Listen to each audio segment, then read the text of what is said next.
Welcome back to Maruti creators. నేను మీ సత్య ఉమ్మిటి. ఈ రోజుల్లో జనం తీరు అంటే ఈ లోకం తీరు ఎలా ఉందో ఈ వీడియోతో చూద్దాం.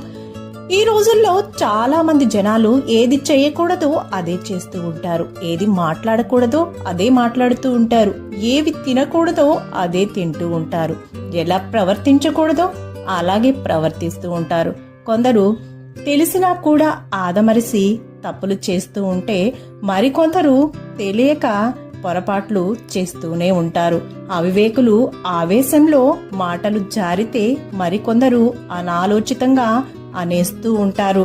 ఎదుటి వారికి వీరు ఇవ్వరు కానీ వాళ్లలో ఇంకేదో కావాలి అని ఎప్పుడూ వెతుకుతూ ఉంటారు. అంటే వీళ్లలో లేని వాటిని ఎదుటి వాళ్లలో ఉండాలి అని కోరుకుంటూ ఉంటారు. వీటికి కారణాలు చాలానే ఉన్నాయండోయ్.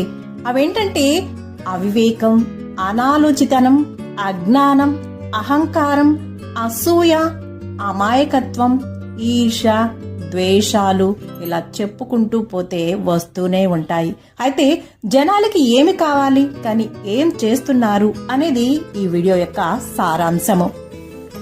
జనాలు నడవకుండా కార్లు, మెట్లెక్కకుండా లిఫ్ట్లు, ఎక్సలేటర్లు వాడుతూ ఉంటారు.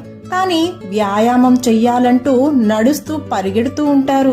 దొరికిన కృత్రిమ ఆహారాన్ని, పానీయాలను రోజు తిని తాగుతూ ఉంటారు.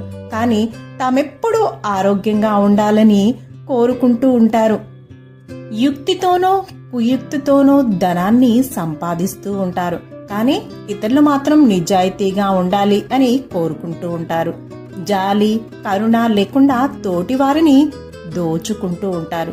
కానీ తమపై మాత్రం దయ చూపించమని ఆ దేవుణ్ణి వేడుకుంటూ ప్రార్థిస్తూ ఉంటారు.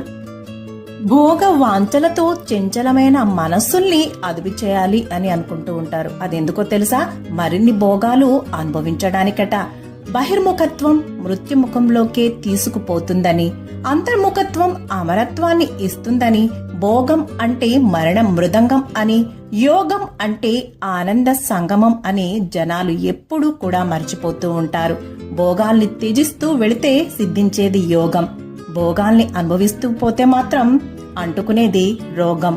Thank you for watching. Please like, share my video. Please subscribe my channel. Video మీద మీ అభిప్రాయాన్ని కామెంట్ ద్వారా తెలియచేయండి ప్లీజ్.